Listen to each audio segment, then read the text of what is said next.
같은 시간 다르게 사는 길 성숙이란 주제로 함께 말씀을 보기를 원합니다. 우리 모두는 하루 24시간을 동일하게 살아가고 있습니다. 이것은 모든 사람에게 주어진 혜택입니다. 단 어떤 사람이라도 이 시간을 누구는 많이 주고 누구는 적게 주고 그런 것이 아니라 동일한 시간에 동일하게 우리는 그렇게 살아가고 있습니다. 그런데 어떤 사람에게는 그 동일한 시간 속에서 그 시간들을 가치 있고 의미 있게 쓰는 사람이 있는가 하면 어떤 사람에게는 그 모든 시간을 무엇인가 메어서 그냥 속절없이 시간을 흘러보내는 사람들도 분명히 있을 것입니다. 또 어떤 사람들은 인생에 방황하면서 그냥 그 시간을 허비하는 인생도 분명히 있을 것입니다. 우리 인생의 삶에는요, 세 가지 부류의 삶이 있다고 그렇게 얘기하더라고요. 첫 번째 삶이 뭔가 하면 현재의 삶에 매여서 그냥 바쁘게만 살아가는 사람들이 있대요. 두 번째 인생의 삶이 있다면 과거의 일에 매여가지고 앞으로 나가지 못하는 그런 삶이 있다고 합니다. 세 번째 삶이 있다면 앞으로 미래를 바라보면서 계획하고 소망 가운데 지금 현재 내게 주어진 시간에서 열심히 누리면서 최선의 삶을 사는 사람들이 있다고 합니다. 자, 여러분은 어디에 속해 있습니까? 오늘 여러분 지난 한 주 동안 살아가시면서 여러분 어디에 어떻게 여러분이 어떤 시간을 살고 계셨는지 한번 여러분을 돌아보기를 바랍니다. 그런데요, 제가 한번 가만히 생각해 보니까 우리의 삶을 가만히 보니까 이 세 가지 모습이 다 우리의 삶 속에서 교차하면서 나타나더라는 것입니다. 우리는 때로는 그냥 어떤 일에 매여서 바쁘게 그냥 살아갑니다. 정신없이 살아갑니다. 때로는 과거의 어떤 상처 때문에, 과거의 어떤 일 때문에 앞으로 단 한 걸음도 나가지 못하는 그런 모습도 분명히 있을 수 있습니다. 또 때로는 미래를 계획하고 소망 가운데 또 현재의 일에 최선을 다하며 그렇게 살아갈 수도 있을 것입니다. 여러분, 근데 우리 모두가요, 그냥 바쁘게 살아가는 것이 능사일 것인가? 그렇지 않다는 것입니다. 바쁘게 살아간다 해가지고 그 사람이 정말 열심히 사는 것인가? 그렇게 의미를 두고 있지는 않다는 것이죠. 삶의 목적과 삶의 방향이 분명하지 않다면 그 사람이 아무리 바쁜 인생을 산다 할지라도 결국 그 사람의 인생은 다람쥐 쳇바퀴 돌듯이 허무하고 허공을 때리는 그런 인생이 될 수밖에 없다는 것입니다.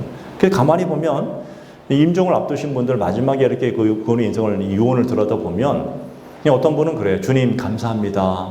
주님 정말 너무 잘 살았어요. 주님 정말 지금까지 함께 하신 은혜입니다 하는 분이 있고, 어떤 분은 두려워서 어떻게 살지 몰라서 내가 무엇하서 하는지 모르겠습니다. 허무한 인생을 고백하며 가는 분도 계시고, 그런 분들을 좀 많이 봤습니다. 저는 오늘 예배하는 저와 여러분의 인생이 열매 없는 삶이 아니라 분명한 목적과 방향을 두고 살아가는 그런 지혜로운 성도가 되길 간절히 축복을 드립니다. 저 오늘 이 말씀을 통해서 여러분이 그 길을 제대로 찾으시고 말씀을 통해서 여러분의 인생 속에서 내가 어디에 초점을 두고 또 어떻게 살 것인가를 한번 곰곰이 고민하면서 그렇게 한번 살아가기를 축복을 드립니다. 오늘 이 설교의 말씀의 주제의 키워드는 성숙이라는 단어입니다. 이 성숙이 뭡니까? 어린 아이가 점점 자라서 어른이 되어서 어른스럽다 할 때 이 성숙이라는 단어를 쓰더라고요, 세상에서. 때로는 어떤 물건이, 어떤 사물이 자기의 특성을 아주 완벽하게, 완전하게 드러낼 때 그걸 또 성숙이라고 이렇게 쓰기도 하더라고요, 국어사전에서. 그렇지 않습니까, 여러분? 이 성숙하다라는 말만 들어도 왠지 설레지 않습니까? 왠지 성숙하다 말을 들으면 왠지 뭔가 꽉 채워진 그런 풍성함이 느껴지지 않습니까? 저 사람은 성숙한 사람이야 라고 할 때 그 성숙한 사람이란 말을 듣는 그 순간 정말 우리는 명예로운 칭찬 같은 그런 칭찬으로 들리지 않습니까? 네. 그게 어떤 것이 성숙이냐라고 물으면 사람들이 잘 얘기를 못 하더라고요. 성숙한 것이 뭡니까? 라고 물으면 막상 그렇게 물어보면 잘 얘기를 못 하더라고요. 이따금씩 이 교회, 저는 이게 국한에서 이 교회를 봤을 때 교회 신앙생활 하시는 분들 중에서 교회 밖에서 굉장히 유명하신 분들이 있습니다. 뭐 이것저것으로 이렇게 집회를 다니시면서 유명세를 떠는 분도 계시고, 어떤 분들은 강연을 통해서 정말 뭐 많은 사람에게 이로움을 주기도 하고 감동을 주기도 하는 그런 분도 계시고요. 어떤 사람 때로는 책을 써가지고 사람들에게 어떤 감동을 주기도 하고, 그래서 그 사람의 이름이 굉장히 유명세를 타는 분들이 있는데 의외로 그런 분들 중에서 성숙한 분들이 있으면 우리는 다 성숙하다고 얘기하지만, 근데 의외로 만나보면 성숙하지 못한 분들이 굉장히 많이 있더라는 것이죠. 그분과 가까이 있는 분들을 이렇게 서로 이렇게 얘기하다 보면 정말 정작 그분의 인생 속에서 낙심과 우울과 때로는 또 성숙하지 못한 성숙한 인격이 없는 그런 모습도 발견하게 되고, 때로는 또 한 공동체 안에서 있다 보면 한 공동체 안에서 느껴지는 그런 모습, 밖으로는 굉장히 유명세를 타는 사람인데 모든 사람들이 그 사람을 참 멋진 사람으로 보고 있는데 막상 가까이 있는 사람들 봤을 때 저 사람 인격은 별로야, 저 사람 인생은 별로야 라고 그런 평가를 듣는 분도 굉장히 많이 있더라는 것이죠. 기독교인들 중에서. 여러분, 행복을 외치는 분들이 있습니다. 예수 믿고 또 그리스도인으로 살아가는 사람들, 또 예수 믿지 않는 사람 중에서도 행복을 외치는 분이 계시잖아요. 근데 실상 행복을 외치면 그 사람이 최고로 행복한 사람인 줄 알았다니까 오히려 행복하지 못하고, 어떤 사람은 자살로 인생을 끝내는 분도 계시고, 유명한 강사 중에서. 또 어떤 사람은 의외로 우리는 정말 자유로움을 살아야 됩니다. 우리는 예수 안에서 진정한 자유로움을 경험하고 예수의 충만함을 살아야 된다고 그렇게 고백하면서 막 찬양 집회도 다니고 막 그런 분들이 의외로 그 인생에 완전히 우울증에 걸리고 낙심에 걸리는 분도 계시더라는 것이죠. 그래서 참 우리는 참 어떤 면에서는요, 성숙하다는 것이 도대체 뭔지를 어떤 때는 이게 이해가 안 될 때가 많이 있는 것을 보게 되라는 것입니다. 그래서 저는 오늘 이 말씀을 통해서 진정 어떤 사람이 진정한 성숙한 사람인가 조금 좁혀본다면, 어떤 사람이 정말 성숙한 그리스도인인가, 우리는 그리스도인이니까 우리의 모든 관점은 여기 두겠습니다. 이 성숙이라는 단어를 얘기할 때 두 가지를 한번 끄집어낼 수 있는데, 첫 번째는 발효예요, 발효. 여러분들은 생김치 좋아하지만 저는 묵은 김치를 좋아한다 했잖아요. 김치를 얘기할 때, 여러분 김치 아십니까? 김치가 이 발효의 과정을 거쳤을 때 굉장한 영양가가 있다고 얘기합니다. 이건 제 얘기가 아니라 김치학 박사들이 한 얘기잖아요. 김치가 적당히 발효돼야지만 그 영양가가 최고로 좋다, 최고로 맛이 있다고 그렇게 얘기를 하기도 합니다. 그때 우리 쓰는 단어가 발효예요, 발효. 두 번째 단어는 뭐냐면 열매란 단어입니다, 열매.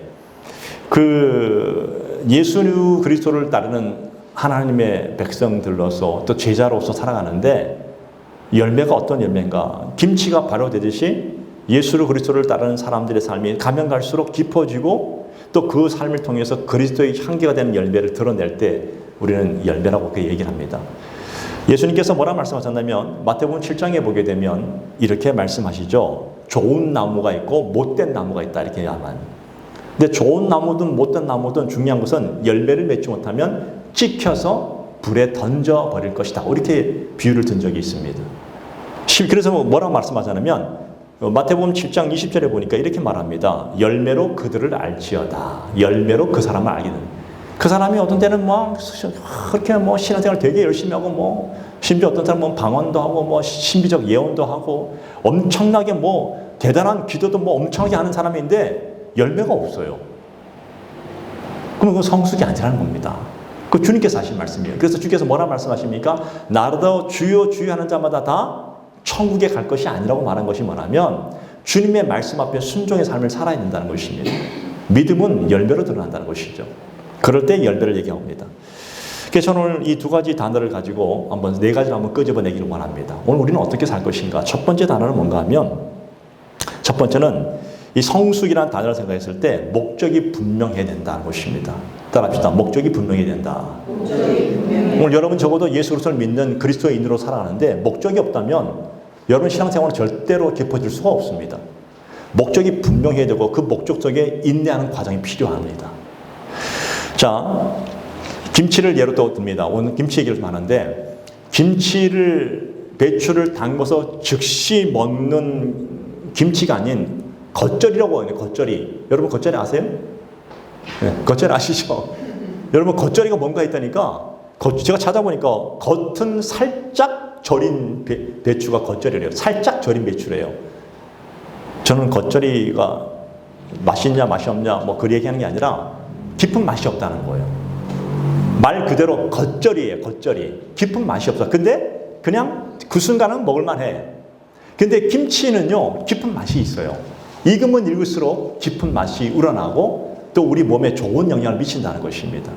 그래서 제대로 된 김치를 맛보기 위해서는요, 반드시 이 발효가 되는 임계점, 발효가 되는 한계점까지 그 시간을 기다리는 것이 필요하다는 거예요. 옛날에 제가 어릴 때 지금도 기억나는 게 뭐냐면, 제가 어릴 때는요, 제가 초등학교 때 우리는 김치 냉장고가 없었습니다.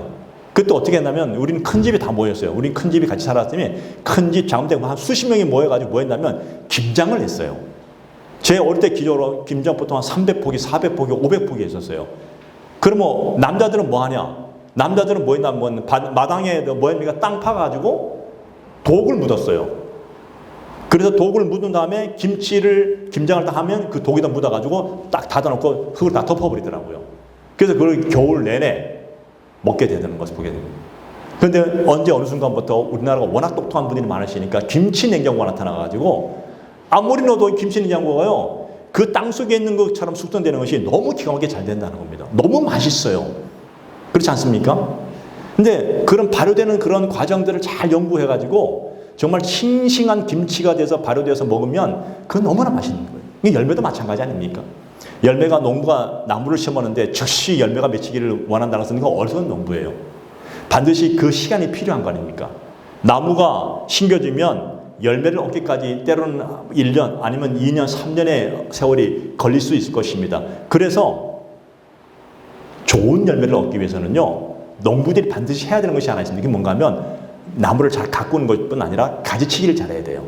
그래서 아주 좋은, 아주 굉장히 극상품의 그 열매를 거두기 위해서 필요 없는 것들은 다 가지치기 해버리더라고요. 이따 혹시 우리 여기 성원에 가면 뭐가 있습니까? 배가 있고 또 뭐가 있습니까? 포도도 있고 모양처럼. 근데 배 하는 거 보니까 그냥 키우기만 하는 것이 아니라 농부가 정말 그 배를 감싸고 가지치기도 해서 아주 최고 좋은 극상품을 얻기 위해서 하는 그 모습을 이따 혹시 보게 되는데, 그때 먹는 그 열매의 맛은요, 이루 말할 수가 없어요. 동일합니다. 우리 인생을 바라봤을 때 우리 인생 속에서 좋은 열매 같은 인생이 되기 위해서는요, 우리 인생에 필요 없는 것들은 가지치기가 반드시 필요하다는 거예요. 내가 정말 예수를 나의 구주로 목표로 삼았다면, 목적이 분명하다면, 예수 그리스도를 향해서 따라하는 내 인생에 좋은 열매를 거두길 원한다면, 내 인생에 예수 믿는 것에 필요 없는 것들을 가지치기 해서 온전히 예수의 열매가 드러날 수 있도록 그런 모습이 필요하다는 겁니다. 그 시간이면 필요해요. 즉시 예수 믿자마자 그 사람이 깊은 신앙의 맛을 알 수 있다? 뭘 그럴 수 있을 것입니다. 근데 성경을 보니까 대부분 그렇지 않아요. 시간이 필요하다는 것입니다. 좋은 열매, 예수님의 제자로서 좋은 열매의 삶을 거두려고 한다면 적어도 예수를 꾸준히 따라가는 도중에 내가 정말 예수 그리스도의 아름다운 향기의 열매를 드러내기를 원한다면 필요 없는 그 가지치기를 반드시 해야 되는 것입니다. 어느 순간 나는 그렇게 말하지 않았는데도 내 삶을 통해서 예수 그리스도의 아름다운 열매가 맺혀지는 모습을 보게 되더란 것이죠. 저는 오늘 말씀 듣는 저와 여러분의 인생 속에 그런 아름다운 예수의 열매가 맺히기를 축복을 드립니다. 할렐루야. 오늘 우리 이집사님 지난주에 그냥 채우셔가지고 얼마나 고통스러운 거 저는 제가 경험해봤기 때문에 알아요. 그래서 이번 주 너무 또 몸이 어떠실까 했는데 또 나와서 예배하니까 너무나 감사해요. 예. 그러면서 열매가 맺히고 아름다운 열매가 맺혀지는 거 아니겠습니까, 여러분? 그 유대 율법사들을 보게 되면요, 유대교회를 보게 되면 유대교들은요, 율법 교사들이 그냥 되어지는 것이 아니라 최소 20년이에요. 그래서 40살이 되면 비로소 독립시켜요. 20년 가까이 율법 교사로서의 훈련을 시키고 난 다음에, 자, 그 다음에 40살이 되었을 때 비로소 독립시켜서 너는 이제 됐다 하고 그 훈련의 과정이 너무나 길다는 것입니다. 오늘 그런 것 같아요. 오늘 예수님의 제자가 되는 것도 마찬가지입니다. 우리가 주님 부르시는 그날까지 걸어갈 때 오늘 저와 여러분의 인생 속에 필요 없는 것들을 가지치게 하셔서 여러분의 인생이 가면 갈수록 맛깔스러운 그 김치처럼 아름다운 열매를 맺어갈 수 있는 그런 풍성한 하나님의 종들 되기를 축복을 드립니다. 네. 저의 인생 속에서 제가 오래전에 제가 부사역 할 때 제가 섬겼던 우리 담임 목사님, 지금 소천하셨지만 수양회를 가면요, 담임 목사님한테 꼭 필요한 과일이 복숭아였어요. 근데 그냥 복숭아는 안 돼요. 말랑말랑한 복숭아인데 최고 극상품의 복숭아. 먹으면 완전히 그냥 입에서 살살 녹는 그런 복숭아를 너무 좋아하셨어요. 그래서 우리는 어떤 때는 수양회 가면요, 목사님이 제일 좋아하는 그 복숭아를 찾아다니면서 하루 종일 찾아다니고 있었어요. 수소문해가지고. 그래서 그 복숭아를 이만씩 사다 주면 목사님이 그렇게 기뻐하신 적이 없었어요. 너무너무 해피하신 모습이에요. 근데 왜 그러겠다니까 저도 한번 먹어봤거든요. 너무 맛있어요. 먹는 순간 너무 행복해요. 그래서 저는 그때 깨달았어요. 이 과일을 먹을 때 행복하다는 것을 그때 깨달았어요, 저는요. 아, 이래서 행복하구나. 저는 그동안 그때까지요, 복숭아는요, 말랑말랑한 복숭아보다는요, 딱딱한 복숭아를 좋아했거든요. 지금 좀 바뀌었어요. 말랑말랑한 복숭아가 얼마나 맛있는지 그때 깨달았어요. 저도 그러고 싶었어요. 저도 우리 예수님 앞에 예수님 보실 때 정말 예수님이 드시기 너무 좋은 아름다운 극상품의 열매로 내 삶이 올라졌으면 좋겠다고 그렇게 다짐한 적도 있었습니다. 저는 저와 여러분의 인생 속에 예수님 먹기 아주 가장 아름다운 최고의 말씀을 낼 수 있는 그런 삶이 되기를 축복을 드립니다.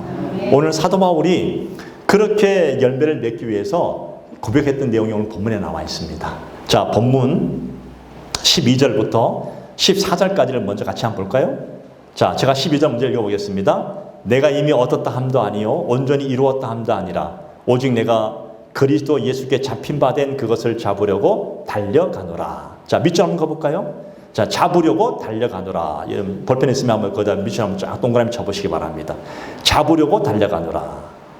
그 다음 13절, 형제들아 나는 아직 내가 잡은 줄 여기지 아니하고 오직 한 일, 즉 뒤에 있는 것은 잊어버리고 앞에 있는 것을 잡으려고. 여기서 동일하게 앞에 있는 것을 잡으려고. 여기서 박수 한번 딱 쳐보시기 바랍니다. 자, 그 다음 14절을 보겠습니다. 표대를 향하여 그리스도 예수 안에서 하나님이 위에서 부르신 뭐예요? 부름의 상을 위하여 달려가느라. 여기도 박수 치겠습니다. 부름의 상을 위하여 달려가느라. 자, 이 말씀을 가만히 보십시오. 사도 바울이 지금 무엇을 잡았다고 얘기하지 않고 있습니다. 그렇지 않습니까? 잡은 것이 아니에요. 그런데 사도 바울의 목표가 분명합니다. 누굽니까? 여기서 계속 나오는 게 뭐예요? 예수 그리스도입니다. 사도 바울의 인생의 목표가 분명했습니다. 예수 그리스도였습니다. 오늘 여러분도 분명할 겁니다. 예수님이 여러분의 인생의 목적 아닙니까? 목표 아닙니까? 그런데 그 예수님을 잡았다고 얘기하고자 않는 거예요. 잡으려고 달려가노라. 12절에 13절에 보니까 뭐라 말합니까? 앞에 있는 것을 잡으려고. 14절에 보니까 부름의 상을 위하여 달려가노라. 나는 다 잡았어 얘기한 것이 아니라 지금 잡으려고 달려간 누구를? 예수 그리스도 그분을 그 과정에 있다는 겁니다. 분명한 목적. 그 다음에 15절에 뭐라 합니까? 그러므로 누구든지 우리 온전히, 이 온전이라는 단어가 성숙이라는 단어예요. 온전함을 이루었다는 겁니다. 이런 자들은 이렇게 생각할지니 만일 어떤 일이 너에게 달리 생각하면 하나님이 이것도 너에게 나타내시리니. 이게 무슨 얘기냐면 너희 스스로 성숙하다고 생각하지 말라는 것입니다. 성숙하다고 생각하는 사람은 성숙하지 않다는 거예요. 다시 말하면 이런 거예요. 사도 바울은요, 그의 인생 속에서 그의 인생의 모든 목표는 예수 그리스도였고 목적이 예수님이었지만 늘 자기는 출발선에서 지금 달려가고 있는 심정으로 예수를 향해서 달려갔다는 겁니다. 사도 바울이 마지막 순교 당하는 그 순간까지도 나는 항상 그런 마음으로 달려가고 있습니다고 고백했습니다. 네. 그래서 스스로 성숙했다고 생각하는 사람은 미숙한 사람이다. 그러므로 너희는 있는 그 자리에서 너의 성숙을 드러내라는 것입니다. 달려가라는 것입니다.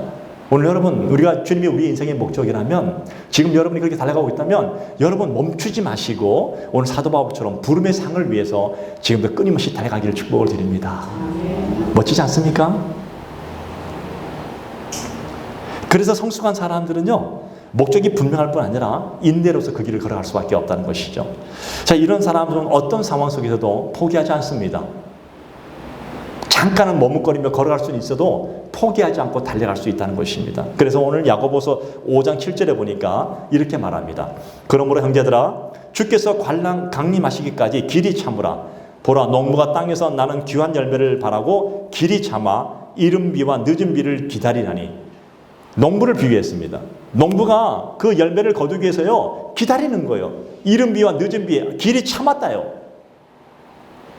그래서 이걸 제가요 이번 주에 말씀 묵상하면서 하나님이 바라보시는 관점에서 한번 바라봤어요. 아, 하나님이 나를 구원하시고 오늘 여러분을 구원하셔가지고 좀 하나님 보시기 우리가 얼마나 다 부족합니까? 저도 부족한데. 근데 하나님이 여러분을 길이 참으셔서 여러분들이 아름다운 열매가 되기까지 하나님 여러분을 거두어 가시고 여러분을 갖고 가신다는 거.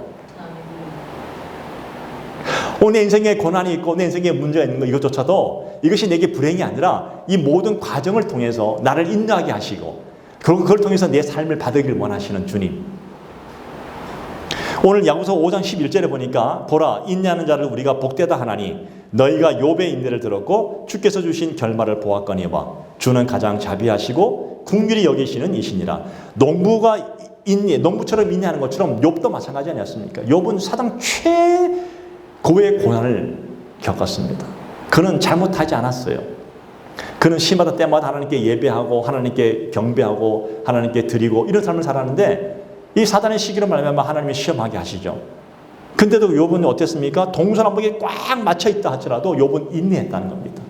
인내했을 때 그 인내로는 갑절의 축복을 받는, 하나님께 영광 드리는 삶을 살 수 있었다는 것입니다. 그러므로 여러분들 기대하시기 바랍니다.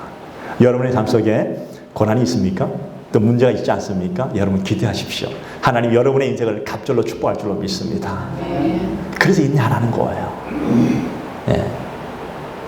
초점이 분명하지 않습니까? 여러분 하루아침에 추수가 이루어지지 않듯이, 하루아침에 열매가 맺지 않듯이, 하루아침에 저 사람이 예수를 닮은 멋진 사람이 됐다는 것은 거짓말이에요.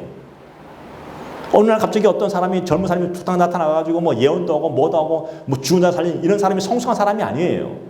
성숙하다는 것은 그 자리에서 예수를 바르며 끊임없이 달려가는 거예요. 네. 따라합시다. 갑자기 되어지는 것은 없다. 여러분 갑자기 되어지는 것은 아무것도 없습니다. 여러분 인생도 마찬가지지만 신앙도 마찬가지예요. 반드시 과정이 필요해요. 그래서 주님께서 하신 말씀이 오늘 우리의 삶 속에서 과정이 필요하다는 겁니다. 너의 가정에, 너의 가정에, 너의 모든 직장에, 너의 모든 삶 속에 모든 과정들이 필요하다. 이 모든 과정이 모아져서 어느 순간 정말 하나님이 받으시는 가장 멋진 아름다운 열매가 된다는 것입니다. 네. 그래서 인내하라는 것입니다. 인내는 성령의 열매 중에 하나 아닙니까? 두 번째로 성숙은 뭘까요? 성숙은 적정한 조건의 결과가 필요하다는 것입니다. 여러분 성숙을 원한다면 너무 결과에 집착하지 마시고 조건이 중요해요. 조건이. 어떤 환경이 중요하다는 겁니다. 여러분 맛이 좋은 김치를 얻기 위해서는요. 그럴듯한 조건을 갖춰야 됩니다. 온도도 맞춰야 되고 환경도 맞춰야 됩니다. 탐스러운 열매를 맺기 원한다면 그런 열매를 맺을 수 있는 조건을 갖춰야 된다는 겁니다. 적정한 조건을 갖추고 기다리면 열매는 맺힌다는 것입니다. 조금 더 쉽게 말한다면 내가 예수님의 제자로서, 내가 예수를 따르는 사람으로서 여러분들이 예수님 안에서 진정한 열매를 맺기 원한다면 조건을 갖추라는 것입니다. 어떤 조건일까요? 예수 그리스도 안에 있는 것입니다. 그럼 저절로 발견되는 거예요. 자, 요한복음 15장에 보면 예수님께서 나는 포도나무야 너희는 뭐라 했습니까? 가지니. 예. 자, 5절에 보면 이렇게 나옵니다. 나는 포도나무요 너희는 가지라. 그가 내 안에 내가 그 안에 거하면 사람이 열매를 많이 맺나니 나를 떠나서 너희가 아무것도 할 수 없습니다. 세상에서는 노력과 최선을 다하라는데 주님께서 하신 말씀이 뭐예요? 내 안에 거하라는 겁니다. 내 안에 거하면, 내 안에 붙어 있기만 하면 너희는 때가 되면 열매를 맺을 것이야 이렇게 말합니다. 그러니 여러분 실망하지 마십시오. 오늘 여러분 모두가 다 예수 안에 있는 분들입니다. 믿으십니까? 그런데 여러분 조건이 있습니다. 붙었다가 떨어졌다가 붙었다가 떨어졌다 하면 열매 못 맺어요. 그렇죠? 지금 우리 배집사님, 우리 남편 되시는 분이 야채 심어서 얼마나 고생합니까? 이게 건장된 저번에 와서 그 얘기하더라고요. 물을 제때 물을 줘야 되는데 그냥 되어진 것은 없어요. 그냥 물만 줘도 이렇게 자라나더라고요. 며칠 만에 자라나고. 네. 붙어 있어야 되는 거예요. 오늘 여러분들이 예수님 안에 붙어 있기만 하면 여러분들은 저절로 열매를 맺는 성숙한 삶이 되는데 도대체 이게 구체적으로 뭘까요? 여러분 예수 안에서 예배를 드리는 거예요. 예수 안에서 온전한 예배, 예수 안에서 예배를 드린 삶으로 실현시키는 거예요. 예수 안에서 기도하는 거예요. 예수 안에서 봉사하시는 거예요. 예수님 안에서 우리는 섬기고 예수님 안에서 교제하는 것입니다. 믿으십니까? 사람들은 그래요. 교회 오면 세상처럼 교회가 막 쇼도 하고 세상에서 하는 프로그램도 많고 그걸 얘기하는 게 아니에요. 예수 안에서 나누는 모든 삶이 되어졌을 때 우리는 저절로 열매를 맺게 된다는 것입니다. 그러므로 실망할 필요가 없습니다. 여러분들이 때가 되면 예수 안에서 주님께서 좋은 열매를 주실 줄 믿습니다. 그게 조건이에요. 갖추는 거예요. 세 번째는 성숙은요. 자기 자신의 본질을 정확하게 찾아가는 겁니다. 자, 김치가 숙성되는 것은 자신만의 맛을 찾아가는 것이잖아요. 그죠? 배추잖아요. 근데 맛을 막 버물려가 되는데 자기 맛을 찾아가서 최상의 맛을 낸다잖아요. 마찬가지예요. 제자가 성숙된다는 것은요, 이런 거예요. 제자는요, 다른 무엇이 아니라 원래 내가 누군지를, 원래 나는 어떤 존재였는지를 나를 찾아가는 거예요. 그게 뭔가 하면 하나님의 형상을 찾아가는 거예요. 우리는 원래 하나님께로 났다가 하나님께로 돌아가지 않습니까? 우리는 원래 하나님의 형상으로 지어진 존재들인데 우리는 주님으로 말미암아 분리됨으로 말미암아 완전한 타락을 이루었고 형상을 잊어버렸어요. 근데 예수 그리스도로 말미암아 우리는 온전히 하나님의 형상, 다시 말하면 하나님의 자녀가 됐다는 것입니다. 원래 나는 어떤 사람이었을까요? 하나님의 자녀였습니다. 할렐루야. 아멘. 여러분 모두가 다 하나님의 자녀예요. 그래서 크리스천에게 중요한 것이 뭔가 하면 오늘 예수 믿는 사람에게 중요한 것은요, 어떤 성공보다 더 중요한 성숙이에요. 예, 성숙입니다. 오늘 성숙의 기준은 세상에 말하는 기준과 좀 틀릴 수 있습니다. 왜냐하면 세상에서 말하는 이 성숙은요, 어떤 종속적인 위치에 있다가 내가 동적인 무엇이 있다 할 때 성숙하다 하잖아요. 아, 그 사람 성공했어. 성숙이라 하잖아요. 우리는 그렇게 봅니다. 때로는 뭐 연예인들이 너무 인기 좋으면 아, 저 사람 연예인들 너무 뭐 열광하잖아요. 그럼 성숙한 사람인 줄 알았으니까 그렇지 않을 수도 있잖아요. 그래서 인간은 본질적으로요, 타락한 인간의 이 본질의 마음속에 뭐가 있냐면 개체적으로 성숙한 개체가 되어서 내가 분리되고자 하는 욕구가 있대요. 누구든지. 이게 인간의 욕망이에요. 근데 성경적인 관점에서 보게 되면 성숙이 뭔가 하면 다시 나가 하나님께 들어가는 거예요.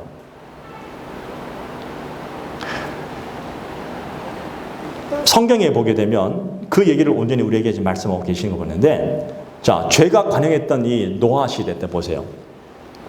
사람들은요, 하나님으로부터 분리되고자 하는 마음들이 있었어요. 이게 죄라고 말하는데, 그게 뭔가 내 뜻과 내 기준이에요. 내 판단대로 살기를 원합니다. 성경은 창세기 6장에 보게 되면 이 땅에 워낙 죄가 관영하니까 하나님 물로 심판하기를 원하셨잖아요. 그죠? 자, 6장 5절에 보면 이렇게 말합니다. 여호와께서 사람의 죄악이 세상에 가득함과 그의 마음으로 생각하는 모든 계획이 항상 악할 뿐임을 보시고, 사사시대 때 보게 되면 사사시대 때 동일했습니다. 사사기 21장 25절에 보니까 그때 이스라엘에 왕이 없으므로 사람이 각기 자기의 소견에 옳은 대로 행하였더라. 기준이 하나님이 아니었습니다. 자기 소견이었고 자기 판단이었어요. 내 판단과 내 기준으로 바라보니까 이 모든 것이 다 죄악이 될 수밖에 없다는 것이죠. 그래서 하나님이 뭐라 말씀하십니까? 하나님이 완전히 다 멸망시키시고 노아를 통해 새롭게 세상을 창조하기 원했습니다. 이스라엘에 왕이 없으니까 내가 너희야 왕이잖아. 근데 너희는 잠깐 왜 왕을 당하나니? 하나님을 안 바라보니까 그들의 모든 삶이 다 악할 수밖에 없었다. 그래서 최고로 악한 시대가 노아 시대, 사사 시대였습니다. 네. 여러분, 오늘 우리 인생을 돌아보시기 바랍니다. 오늘 여러분, 하나님의 말씀 외에 다른 내 소견과 내 기준이 있다면 그건 죄입니다. 성경 그렇게 말하고 있다는 겁니다. 내 소견이 아니에요. 왜? 내 자신이 기준이기 때문에. 내 자신은 언제든지 바뀌어요, 기준은요. 그래서 하나님 나라의 그 성숙은 뭐냐면 내가 이런 거예요. 시편 37편 5절에 보니까 내 길을 여호와께 맡기라. 그를 의지하면 그가 이루시고. 하나님 나라의 성숙이 뭔가 하면 이거예요. 하나님께 나를 맡기는 것입니다. 온전히 맡기는 것입니다. 그럴 때 하나님께서 내 인생을 붙잡아. 이게 바로 기독교의 신비예요. 나는 내가 내 힘으로 살고 내가 뭔가를 이루고 내가 뭔가를 성취하고 내가 뭔가 성공하는 것이 성숙인 줄 알았더니까 오히려 하나님은 아니야. 너의 모든 것을 내려놓고 나를 믿어. 내게 맡겨. 그러면 내가 다 이루어 줄 것이야. 이게 기독교의 신비라는 거예요. 이걸 경험한 사람들은 이걸 놓지 못하는 거예요. 저는 저와 여러분들이 지금도 여러분의 인생 여러분 스스로 살려고 아둥바둥하고 있지 않습니까? 여러분은 최선을 다하십시오. 맞습니다. 그런데 그 모든 과정을 주님께 맡기시기 바랍니다. 하나님이 이루어 주실 줄 믿습니다. 사람이 아무리 모든 계획할지라도 그 걸음을 인도하시는 분이 누구시라고요? 하나님이시에요. 여러분의 가정 안에 어떤 계획이 있다 할지라도 그 모든 계획을 이루시는 분은 하나님이십니다. 그걸 인정하는 것이 바로 기독교고 그것이 신비라는 겁니다. 여러분, 오늘 저와 여러분들이 내 정욕과 내 욕구와 내 야망이 아니라 하나님이 나를 통해서 이루기를 원하시는 그 하나님의 소원대로 하나님이 원하시는 삶을 살기를 축복을 드립니다. 네 번째는 성숙은요, 타인을 위한 헌신이에요. 남을 나보다 낫게 여기는 삶이에요. 김치는 배고픈 사람에게 올라가면 식당에서 맛 좋은 그 음식으로 제공하고 성숙이 완성되어지잖아요. 열매도 마찬가지 아닙니까? 열매도 최고의 열매, 최상의 열매. 얼마 전에 수박을 사셨는데 수박이 너무 맛있어요. 예, 그 먹으면서 꿀수박이라 이러잖아요. 수박은 최고의 당도의 맛을 내서 수박의 최고의 당도가 12든 12. 최고 맛있대요. 근데 그 맛을 내므로 인해서 수박은 최고의 성숙을 이룬 거예요. 마찬가지입니다. 오늘 예수 믿는 사람에게 가장 중요한 건 뭐냐면 내 인생의 최고의 성숙은 나를 통해서 나는 없어져 버리고 다른 누군가가 높여지는 거예요. 뭐 첫 번째는 하나님의 영광이 드러나야 되고 두 번째는 그 사람이 나를 드러내는 건지 아니라 주님을 드러내는 것입니다. 그래서 점점 성숙하면 성숙할수록 나는 사라지고 뭐만 드러나요? 예수 그리스도의 성숙, 영광만 드러나고 또 그 사람을 이롭게 하는 거예요. 우리 한성만교회 모든 성도들은 다 성숙한 분들인 줄 믿습니다. 누군가가 내보다 잘 되면 시기하지 않고 최고의 삶이라고 축복해 주는 그 자체가 성숙이에요, 여러분. 믿으십니까? 여러분이 잘 되면 잘 될수록 내가 잘 되는 것이 아니라 내 옆에 있는 형제 자매가 그걸 통해서 더 아름다운 행복감을 느끼고 더 행복함을 갖는다면 그게 성숙이에요. 우리 함께 더불어라는 얘기를 많이 쓰는데 주님은 내가 잘 되면 잘 될수록 주님이 행복해 하십니다. 그럼 우리는 동일합니다. 우리는 주님의 영광이 드러나면 드러날수록 우리는 행복할 수 있습니다. 우리가 잘 아는 레전드 영화배우 오드리 헵번 여러분 아시죠? 그분이 그 유명한 로마 휴일로 엄청난 정말 인기를 끌었잖아요. 근데 저도 한번 내 꿈이 한번 가보고 싶어서 한번 가봤었어요, 지금.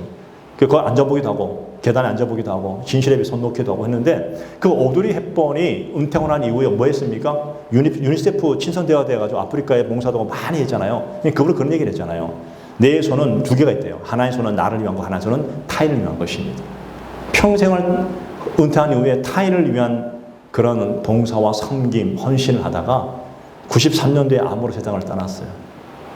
사람들이 그 오드리 헵번을 영화배우로 기억하는 게 아니라 최고의 천사 같은 사람이라고 칭송하고 있다고 보니까요. 여러분, 제자는 만들어지는 겁니다. 제자는 그냥 가만히 있으면 되는 것이 아니라 여러분들이 그런 삶을 살 때 주님이 영광 받으시고 여러분을 통해서 하나님의 영광이 드러날 줄로 믿습니다. 그전에는 행복이 뭔지를 몰랐어요. 난 내가 행복한 줄 알았어요. 착각이에요.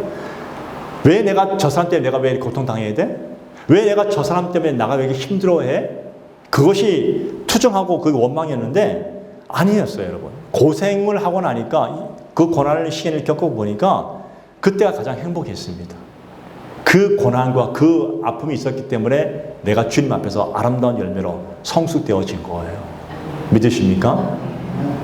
그걸 믿으시기 바랍니다. 오늘 여러분의 인생 속에, 여러분의 삶 속에 혹시 불편한 것들이 있지는 않습니까? 여러분의 삶 속에 역시 뭔가 좀 불편하고 힘들고 어려움이 있지 않습니까? 그걸 그냥 눈으로만 바라보는 관점으로 보고 내가 힘들다 어렵다 하지 마시고 그걸 통해서 내가 아름답게 연그러져 가는구나. 내가 정말 아름다운 그리스도의 제자로서 살아가는구나. 난 정말 행복한 사람이라고 고백할 수 있다면 그 사람은 지금 성숙한 사람입니다. 그런 행복을 노래하기를 축복을 드립니다.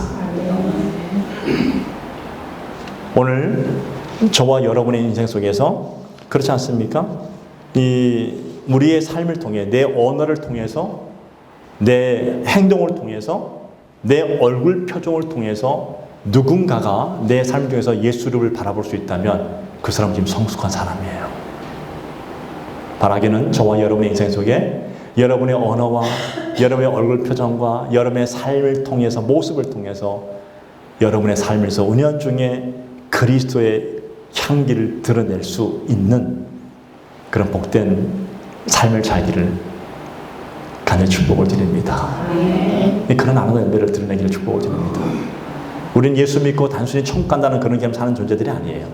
우리는 이 땅에서 구원받은 존재로서 예수 그리스도의 아름다운 열매를 맺어서 나를 통해서 내가 누군가를 만나는 순간, 내가 누군가를 어떤 순간 나를 통해서 그리스도가 드러나는 아름다운 향기로운 삶을 살 수 있는 성숙한 열매가 되기를 축복을 드립니다. 여러분 기억합시다. 내 삶을 통해서 내 인생을 통해서 예수님이 먹으시기에 가장 향기롭고 가장 달콤한 열매가 되기를 이번 한 주 동안도 고민해 보시고 묵상해 보시고 그렇게 한번 살아가 보기를 축복을 드립니다. 기도하겠습니다.